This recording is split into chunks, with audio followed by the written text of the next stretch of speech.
I'm going to be talking to you guys about something totally different from what I normally want to talk about on my page. And it's pretty much sorority life. And I'm going to talk to you guys about like the pros and the cons of being a part of pretty much a Greek organization. Um, if you guys didn't know, I'm in an organization called Zeta Phi Beta Sorority Incorporated. I joined in November of 2015, and I am a current active member right now. Um, to start you guys off, I just want to talk about like how great it is and like how long I've been waiting for this moment. Like I've been dying for this. Like it all started when I was in high school and I was graduating, and my mom, before I got to college, my mom was like, you should look into some organizations, blah blah blah, whatever. And I'm like, at first I didn't know what she was talking about because it didn't really click to me. I wasn't really thinking about that. My main concern was like, oh yeah, I'm gonna get the best grades. That was my main concern when I first got here. And so after a while, I guess that's when I started seeing like the probates and the shows and the step shows and everything that everybody was having, all the Greek organizations pretty much. And what caught my attention was the organization that I'm in now. I think they were like strolling and dancing and stepping and stuff outside, and I was like, oh yeah, I'm definitely gonna join that one right there. I just knew it. Like like I looked it up. Like after I saw them do their little steps and stuff, like I went in my room, went on my laptop and started researching automatically. Like I was like, yes, I'm gonna join this organization. I know I'm gonna be a part of it. Like I have to do this. Like that was my main concern. If I was gonna do anything, this is what I was gonna do. Zeta Phi Beta Sorority. So my experience ever since I've been in it, um it's been good. It's been great, actually. It's been very great.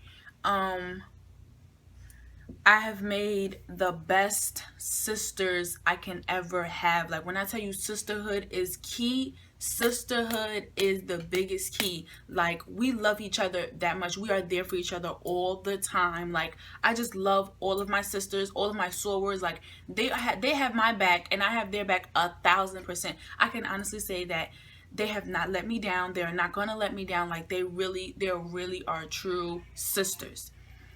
Another thing, my my communication skills have gotten just a teensy bit better. I'm still working on it, but joining this sorority like really brought me out more. I would say like I have better communication skills, and usually I won't really talk in front of a crowd, like a big crowd or anything, but we've had multiple shows and I've actually spoke at a couple of them, and it kind of brought me out a little bit. I'm not even gonna lie, like it kind of brought me out a little bit, like brought me out of my comfort zone, and I actually like that.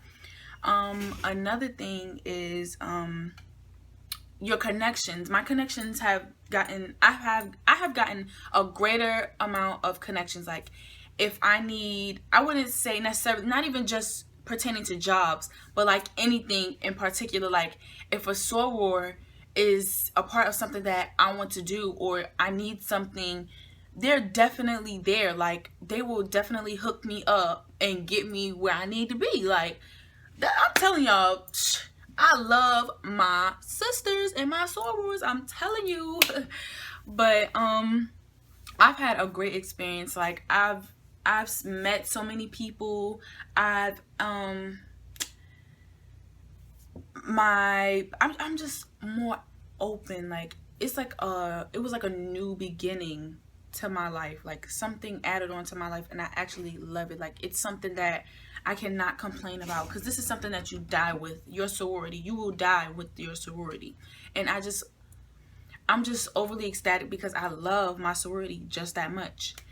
Now I've had a couple of bad things happen.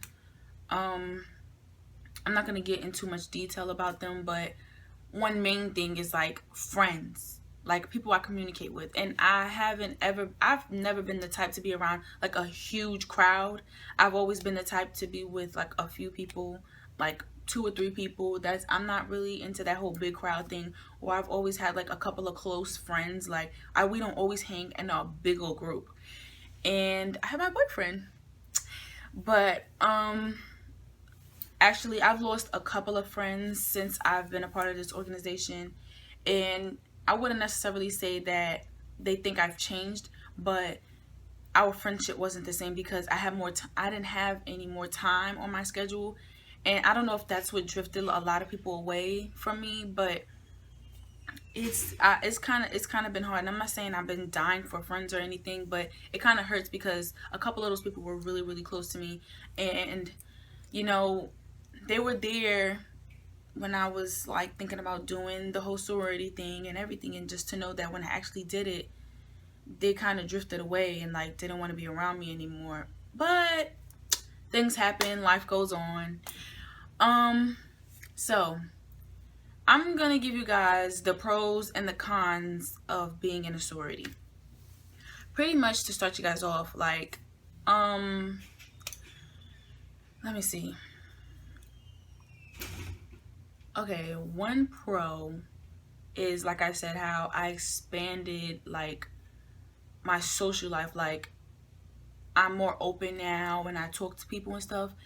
Like being a part of an organization can like expand your social life. Like you meet new people, you talk to new people, and the more people you know, the more doors that opens for you. You might need something, you might have a job or something that you really really really are looking into, and just by knowing the people that you meet and stuff within the organization, they can help you get to where you need to get. Another thing is like leadership skills. Like when you join an organization, there is a way you have to uphold yourself as a person, and you're like the face of your organization. If you do something, they're not going to say, oh, Gina did this. They're going to say Gina the Zeta did this, because once you're in the organization, they label you as the Zeta, or whatever organization you're in, they label you as the organization that you're in. So you're probably going to be Ricky the Omega, Nancy the AKA. You see what I'm saying? Like, your leadership skills have to be up to par, and you have to uphold yourself a certain way and make sure that you're doing the right thing within your organization, because you don't want to make your organization look bad. Another thing is like your academics. Your academics, you have to be on point with your academics. I'm not saying you're going to be the smartest person, like you're going to have all straight A's and blah, blah, blah, because I don't have all straight A's either. But you have to maintain your grades, maintain them at a good, decent, at a decent point, so that you can stay within your organization. Because I know you have to have a certain GPA to stay in the organization and be active and stuff like that. So make sure like you keep your GPA up, and make sure you get good grades. Scholarship is key. That is number one. Scholarship. If you don't do anything else, make sure your grades are on point, because child, I'm telling you that is what will keep you in your organization. At least for undergrad, I know for a fact that will keep you in undergrad. Now here are some cons. Like I would say the money to join the organization, and being in the organization is very expensive. I'm not even gonna play. I'm not even gonna lie. Like that thing is expensive. I haven't done a lot of traveling myself because I'm trying to get my funds up so I can do that type of traveling. To get in the organization, it costs an arm and a leg, of course, but that's what you have sponsorships for. You reach out to people that you know, even people that's probably a part of the organization that you want to be a part of. You reach out to those people and tell them your situation, let them know that you need a sponsor, and can they donate a couple of dollars, help you out. And yeah, and I'm sure they'll be glad to help you, as long as you write your letter and say it in the most decent ways possible. They'll definitely help you out. it's also expensive because, like, while you're in the organization, there's a lot of traveling going on and a lot of places you need to go and a lot of people that you need to meet. So like conferences and stuff like that, you're gonna need money for that, because that stuff is, it costs more than $100. I'll give you that. It costs a lot of money. And not only are you gonna need money for, like, to get to the place, or to pay for, like, where you need to go or how you're gonna get there and all that stuff. You need to pay. You need to have money in your pocket to spend, like, to feed yourself and stuff, just in case they don't feed you. But it's a lot that comes with it. Like, money is another main thing. And don't forget about your dues. Depending on, like, how your organization does the dues, you have to pay your dues also in order to stay, I guess, active. I'm pretty sure every organization has that, like, where you have to pay your dues in order to be active and stuff like that. Another thing, another con is, like,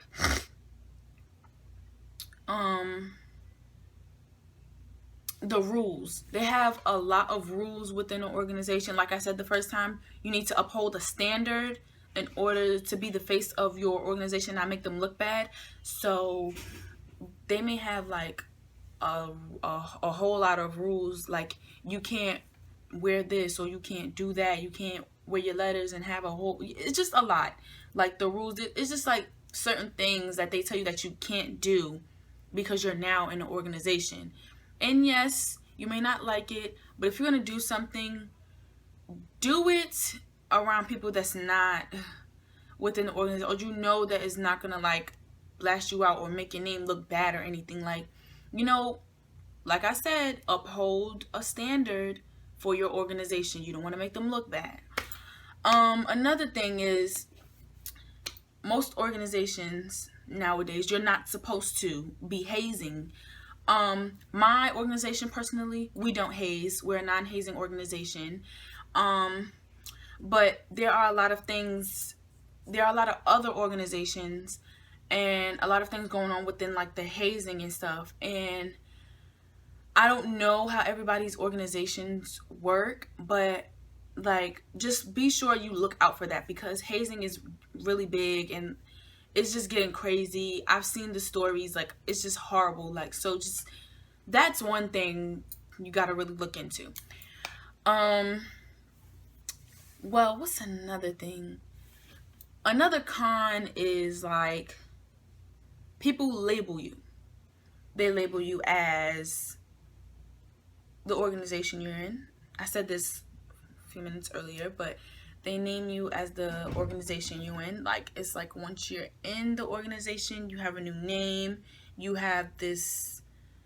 It's like becoming. I wouldn't even say it's becoming a celebrity. But it seems that way, because people are like, oh, they're all excited for you, and, like, oh, there are more people that are gonna be more trying to come towards you because they probably want to be a part of your organization also. But there are a lot of people that become fake. When I say, when people will become fake, they will become fake. Like, oh, you get some letters now, people will, like, hate on you so bad. Like, oh, she thinks she all that now because she's finally a part of this and a part of that, got her letters and da da da da, whatever. And I'm not saying, like, you're not supposed to have haters, because who are you without haters? Hello. But I'm just saying, like, you need to watch out for those type of people, because some people will really, like, look down on you, like, and, like, try to bash you and, like, make you look and feel bad because you finally did something that you want to do, or you're a part of something that you really want to be a part of now. Like, don't let those type of people get in your way. Like, it's just a lot when it comes to, like, I mean, I know I didn't speak on everything, but I spoke on, like, some main topics pretty much. And I'm just hoping, like, if any of you decide to join an organization, just know it's not a bad thing to join those type of, especially Greek organizations, personally. Like, if you're joining a Greek organization, just know there are a lot of pros and cons. More pros, I think. I'm hoping your experience is great. More pros than anything, because I've enjoyed everything about being in my organization. I haven't been in it for that long. So, like, just know this is one of the greatest accomplishments I have done since I've been in college. Like, besides joining college, being a part of this organization has been the greatest thing that has happened to me. And you know, I wouldn't trade it for the world. If I could go back and go through it all over again, I would. Because I'm just like, if I can go back to the time when I first thought about it, man, I would do it all over again. Like, it really made me, I'm really happy. I'm truly ecstatic. I wouldn't trade any of my sisters. I wouldn't trade none of my experiences and everything that I've gone through within this whole, even when I started it, you know, I just love everything about Zeta Phi Beta Sorority Incorporated and any other organization that is out there. You know, I hope you guys, you know, take this into consideration and stuff like that. And like, everybody loves the organization. I'm not saying everybody. I can't say that. That's an opinion. But I hope that if you join the organization that you're in, that you love it just as much as I love my organization. Like, it's just, I just love it. God has blessed my soul. He has blessed my heart. He has blessed me. He has blessed me. But I just want to thank you guys for watching. I hope this is helpful enough for you, you know, to get you started on your way and, like, you know, think about if you want to join an organization, whether you're in one or not. But I'll see you guys in my next video.